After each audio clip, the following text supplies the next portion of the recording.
En Albert Veraz, espacio de cine del visitante, hoy tenemos la posibilidad de conocer a Marcelo Charras. Me llegó su película por un vínculo de laburo, su última película, que tiene 5 o 6 años, se llama Memoria de la Sangre. Y si bien sé que está preparando en estos últimos meses El Dragón, me quiero meter en principio con la primera. Pero antes que nada, bienvenido al visitante, ¿cómo estás? Bueno, buenas tardes, ¿cómo estás? Bueno, buen día. Bien, bien, acá estamos siempre trabajando. ¿Qué fue lo que te llevó a hacer cine, Marcelo? Y yo estudié cine muy joven, eh, la verdad que sin mucha idea de qué es lo que quería hacer. Había estudiado antes fotografía, Ajá. siempre me gustaba la parte visual, pero creo que en el grupo de los chicos con los que yo estaba haciendo foto había uno que se iba a anotar en la carrera de cine. Y yo la verdad es que no tenía mucha inquietud por el cine especialmente, pero a esa edad en la que no tenía idea qué quería hacer, qué iba a hacer, Ajá. me anoté por casualidad y es como que yo terminé descubriendo el cine en la universidad. A diferencia de otros que ya tienen como una vocación muy, muy de jóvenes, de chicos y se anotan porque ya saben que quieren ser directores de cine. Ese. Me pasó de descubrir el cine y terminar de encajar todo por estar dentro de la Universidad del Cine. O sea, no eras un bicho cinéfilo, lector de críticas, venís como de un mundo No, de la fotografía, de la imagen. para nada, sí. Inclusive yo tengo amigos que tengo hasta hoy, pero que eran compañeros míos de esos primeros años de la facultad que me contaban que ya de chicos hacían sus primeros cortos con Super 8, con Sí, camaritas. O sea, que los tipos ya tenían desde muy chicos la visión de que querían ser muy Spielberg, ¿viste? Así que de sí, chicos ya con sí. la cámara. Yo Ujú. ni ahí, entré por creo que más por no saber qué estudiar, pero seguir la rama de lo visual, porque había terminado un año de fotografía, que era el curso largo que había hecho. Y es como que descubrí el cine ahí, durante la formación en la facultad. Decime una cosa, ¿y dónde descubrís a Jacques Desmarais, el personaje que inspira Memoria de la Sangre? Digo, porque no es un... Yo lo conocí a propósito de que me dijeron, che, mirá, está esta película, ¿qué te parece? Y me metí, y ya cuando lo vi entre medio friki y conspirativo, dije, está, me interesa, más allá de que la película se estrenó en el 2017, pero ¿qué te interesó a vos? ¿Cómo llegó a vos? ¿Por qué decidís hacer una película sobre alguien, podríamos decir en principio, tan controversial? También fue un encuentro, como me suele pasar con la línea de documentales que hago, bastante casual. Yo estaba leyendo un libro de Juan José Sebrelli, Sí, que me encanta, que hacía como un repaso de las ideas políticas de la Argentina del último siglo. sí. Y en un apartado, en una carillita casi de color, él nombra al personaje de Maillet, hablando de la derecha, de los primeros, de la primera mitad del siglo XX, de las ideas que venían del fascismo, y hace como una mención casi de color, como diciendo, Sí. y aparte acá había toda una línea de pensamiento así, así, y había un tipo que decía que los vikingos habían civilizado América, y yo en esa creo que era nada, era media carilla, donde condensaba todo, decía todo lo que era el tipo, lo que pensaba, y yo cuando leí eso dije, wow, ¿quién es este tipo? O sea, Sí. ¿existió este tipo acá? Y ahí empecé a investigar y descubrí bueno, había muerto en los 90 Jacques Desmarais, pero que estaba vivo el hijo. Y ahí dije, bueno, si acá va a haber algo, yo ya presentía que podía hacer una película sobre el personaje. Yo dije, bueno, si el hijo me da bola, hay película. Si no, Claro. no hay película, claramente. Y por suerte vivía relativamente cerca, no es que lo tenía que ir a buscar a Jujuy. Y me junté, el tipo estaba encantado y ahí descubrí todo el mundo que sobrevivía de Maillet, que era el hijo que mantenía todas las cosas del padre, casi con un espíritu reverencial y mantenía él Sí. también las ideas A ver, dame, nacionales dame, dame dos absolutas. pinceladas de las ideas de Maillet, que en principio, como decís, ya pusiste una, que tiene que ver con la presencia de vikingos en América Latina, dando vida a las civilizaciones precolombinas, pero tiene otras controversiales.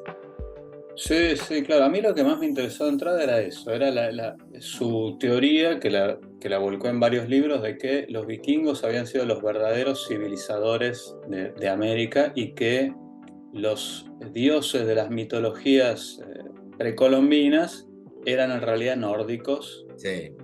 por esa cosa de los blancos de barbas que habían venido en barcos cientos de años atrás. Después Jacques de Maillet fue un colaboracionista del régimen de Vichy en Francia, o Sí. sea que era pro nazi y era de ideas y ideología claramente fascista y nazi. Sí. Y lo que más Y de ahí me... se viene para la Argentina escapando de una situación, digamos, Claro, claro, no recuerdo si de pena de muerte, pero como mínimo de prisión. cuando cae el régimen de Vichy se dictan varias sentencias de muerte Claro.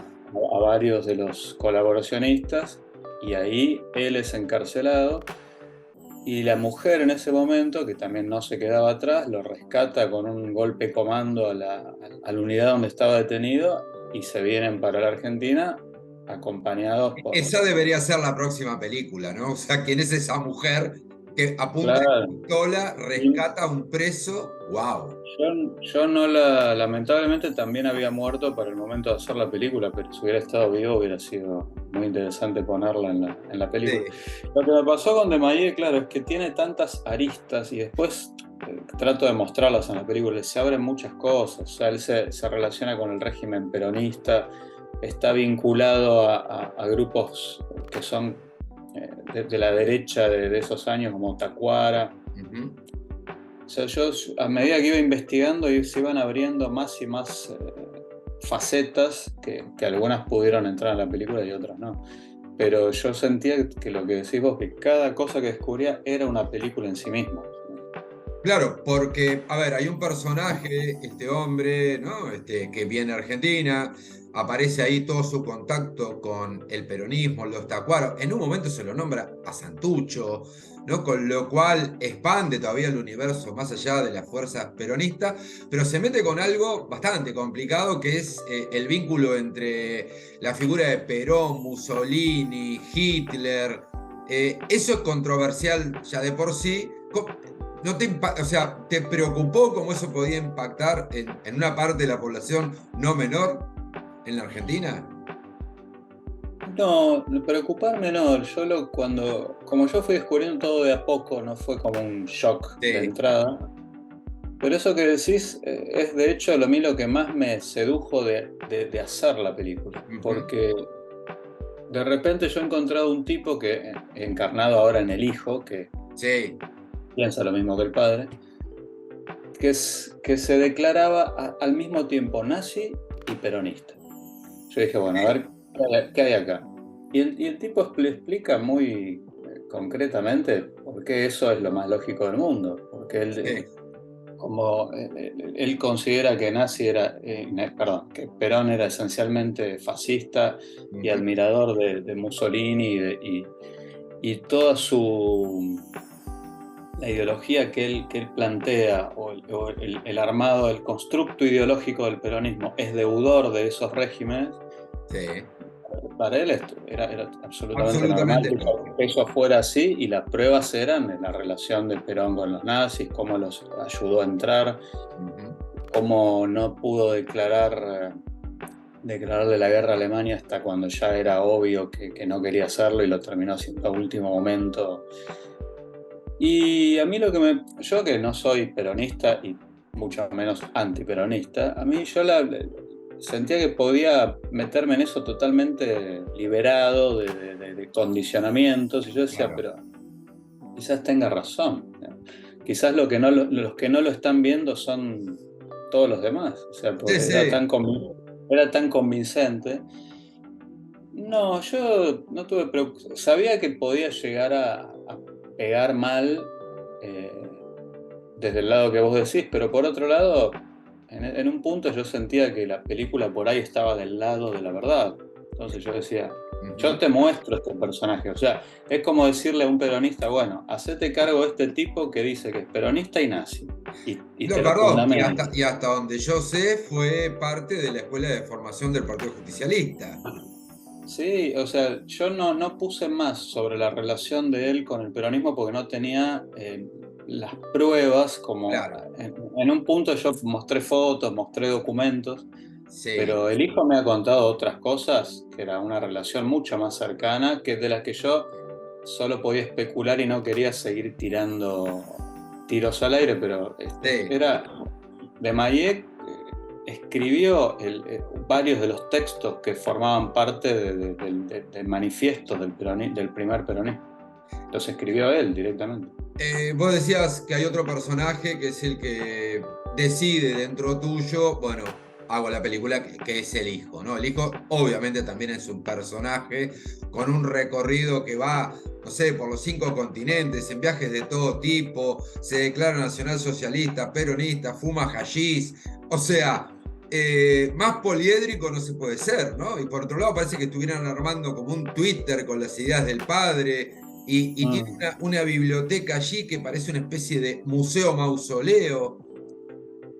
Sí, lamentablemente Javier, que es el hijo, Sí. murió un año después de haber estrenado la película, murió Ah, mira. en el 18, pero yo sé que ahí también tenía otra película que no sé si la iba a poder hacer, pero la vida del hijo, más allá de la relación con el padre, sí, también fue muy aventurera. O sea, él ha sido un tipo que viajó por el mundo Sí. y medio que recaló acá y se vinculó con el padre de manera tardía. O sea, él ha sido de Estaba en todo. otro asunto. Ha sido Marcelo. marino, ha sido traficante de no sé qué, no me quiso decir, en el Sí, norte sí, de sí, África. sí. Y claro, Marcelo. él fumaba hashish. Y él decía que también el padre fumaba Sí, hashish. sí, sí, lo O vi. sea, él intentaba desacralizar esa figura del tipo de derecha rígido como una cosa terrible. Él decía, mi padre en esa pipa fumaba hashish. O sea, era un tipo volado, era un tipo Sí, de que hecho, era... en algún momento dice que por ahí lo que decía lo decía porque fumaba, cosa que no creo. No, no, ahí yo creo que ya estaba jodiendo, pero... Claro, No, él quiso reivindicar la figura del padre más que nada como escritor, que claro. eso en un punto es lo que yo también tenía ganas de hacer cuando hice la película, porque en un Sí, de momento, hecho, después a de ver, varios... perdóname, los libros forman parte de la película de manera, digamos, hay como alguien, hay una línea de investigación que tiene que ver con el rey vikingo del Paraguay, pero que por último, te pregunto esto, es encontrar el libro Memoria de la Sangre. ¿Llegaste vos, ya sé que el personaje que nos va guiando, no, a leer de qué va? ¿Se puede contar algo de eso para cerrar esta nota? Sí, la película, digamos, los libros son como centrales y de Maillet era básicamente, y antes que cualquier otra cosa, escritor. Lo que pasó con Memoria de la Sangre es que fue un libro que él, como cuando cae el peronismo, le fue cada vez más difícil publicar sus trabajos, y Memoria de la Sangre fue un trabajo inédito que durante mucho tiempo estuvo inédito y se hicieron muy pocas copias. Sí. Él hizo una serie de copias como medio pagadas por él Ujú. para el círculo íntimo. Y se dispersaron y se perdió y el hijo no tenía idea dónde conseguir una copia. Y durante los años que yo estuve investigando sobre la película, el librero que aparece en la película, que es Sí. uno de los libreros más importantes de Argentina, es el dueño de la librería de Ávila, él es Ávila justamente, se dedica también a buscar libros extraños. Entonces durante por lo menos 3 años estuvimos buscando una copia y encontramos una copia medio destartalada del libro y se la dimos a Javier. Sí, sí, yo lo leí antes que nadie porque yo en ese Sí. momento estaba muy lector de Maillet y de todos sus libros, que al final los terminé teniendo todos, menos ese. Y lo leí, en realidad es un libro que no escapa a lo que él ya venía escribiendo antes, pero es donde él condensa un poco eh, lo que él llama vuelve al tema de los vikingos, pero los orígenes de la civilización. O sea, la obsesión de él era, en un punto también, desde cierto punto de vista de teorías raciales, Sí, que la civilización está de alguna manera vinculada a un pasado nórdico, blanco, espléndido. sí, sí. Entonces, como que hay una línea de sangre ahí que es la parte más discutible, por supuesto, con Desmarais, que es la que trajo civilización al mundo y fue como él dice en los libros sobre vikingos, civilizando poblaciones atrasadas. Entonces, él hace toda una historia de la humanidad muy rápidamente, pero yendo desde el origen, desde las cuevas de Altamira, donde se encontraron los primeros restos de Cromañón, Sí. hasta la actualidad, yendo por el camino de los civilizadores del mundo, como lo llaman. Bien. Marcelo, te agradezco tu tiempo. Nos volveremos a encontrar en breve, supongo, para seguir con la posibilidad del estreno del Dragón. Supongo yo, por lo que leí, estaba como en producción o terminándose. Y quiero avisar que la película está en YouTube. Vamos a dejar el link para que todo el mundo la pueda ver. Estoy hablando de Memoria de la Sangre. Agradecerte tu tiempo y bueno, muchísimas gracias. Nada, un gusto estar con vos acá. Te agradezco la posibilidad de hablar un poquito de la peli. Sí, desde hace un tiempo la liberé para que se pueda ver en YouTube, así que Está buenísimo. invitados todos a descubrir la película. Dale, te mando un abrazo y hasta la próxima. Un abrazo para vos. Chao, Chao. chao.